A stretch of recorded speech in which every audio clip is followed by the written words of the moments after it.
அனைவருக்கும் வணக்கம். இது எங்களோட ரோஜா கூட்டத்தோட மூலிகை சாம்பிராணி. இதுல 27 மூலிகைகள் கலந்துருக்கும். இதுல நீங்க பாத்தீங்கன்னா இதுல காய வச்சிருக்கோம் பாத்துக்கோங்க. துளசி இலை, கரிசலாங்கண்ணியோட இலை, வேப்பலை, ஆவாரம் பூ பொடி, அப்புறமா சந்தன பொடி, இதெல்லாம் போட்டு நாங்க பச்சை கற்பூரம் இதெல்லாம் எங்களோட அந்த பாக்ஸ்ல சாதாரணமாவே மகாலட்சுமிக்கு ரொம்ப பிடிச்சது. சாதாரணமா வீட்டுல நம்ம பால் சாம்பிராணி போட்டு தூபம் போடும்போது இந்த மருதாணி விதை எடுத்து போட்டீங்கன்னா அவ்வளோ ஒரு லட்சுமி கடாட்சம் வீட்டுக்கு. இதையே நாங்க ஒரிஜினலா பறிச்சு எடுத்துட்டு காய போட்டு தூள் போட்டு இந்த மூலிகை சாம்பிராணியில கலக்கிறோம். இதெல்லாம் கலந்துட்டு நாங்க என்ன பண்ணுவோம், எல்லாம் அரைச்சி தூள் பண்ணி அரைச்சி இது பாத்தீங்கன்னா பாக்ஸ்,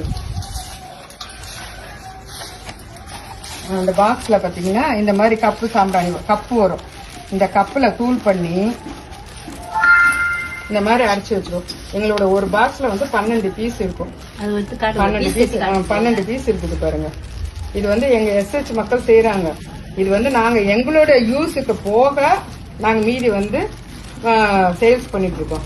ஆனா இது அவ்வளோ ஒரு நல்ல குட் வைப்ரேஷன் எங்களுக்கு நல்லா தருது. எங்களுக்குள்ள ஒரு சோர்வு, ஒரு என்ன சொல்லுவாங்க நெகட்டிவ் எனர்ஜி, இதெல்லாம் நம்மளுக்கு ஒரு விலகிற மாதிரி நல்ல பாசிட்டிவ் மைண்ட் வருது. பூஜையில உட்காரும் போது ஒண்ணு ஏற்றி வச்சுட்டோம்னா அவ்வளோ ஒரு நம்மளுக்கு அந்த புகை நம்மளுக்கு அவ்வளோ நல்ல ஒரு விஷயத்த நமக்கு தருது. அதை நீங்க யூஸ் பண்ணும்போது நீங்களே ஃபீல் பண்ணுவீங்க. ரெண்டாவது, அந்த காலத்துல எல்லாம் பெரியவங்க எல்லாம் பாத்தீங்கன்னா குழந்தைங்களுக்கு சரியில்லைன்னா அந்த ஆலங்குச்சி, வேலங்குச்சி, கப்புங்குச்சி எல்லாம் போட்டு சுத்தி போடுவாங்க.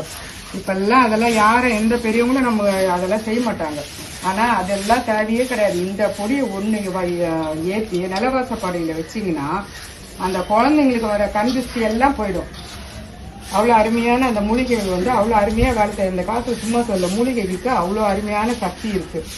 ரெண்டாவது, இந்த சைனஸ் ப்ராப்ளம் இருக்கவங்களுக்கு இந்த தூதுவலை, கரிசலாங்கண்ணி, அப்படி துளசி, வில்வம், இந்த இலையோட பொடியெல்லாம் நம்ம போட்டிருக்க தொட்டு அந்த தூபத்துல கலந்து அந்த சைனஸ் பிரச்சனை இருக்கவங்களுக்கு இது அவ்வளவு நல்லது. இது அது ஏற்றி வச்சாலும் எந்த இதுவும் வராது.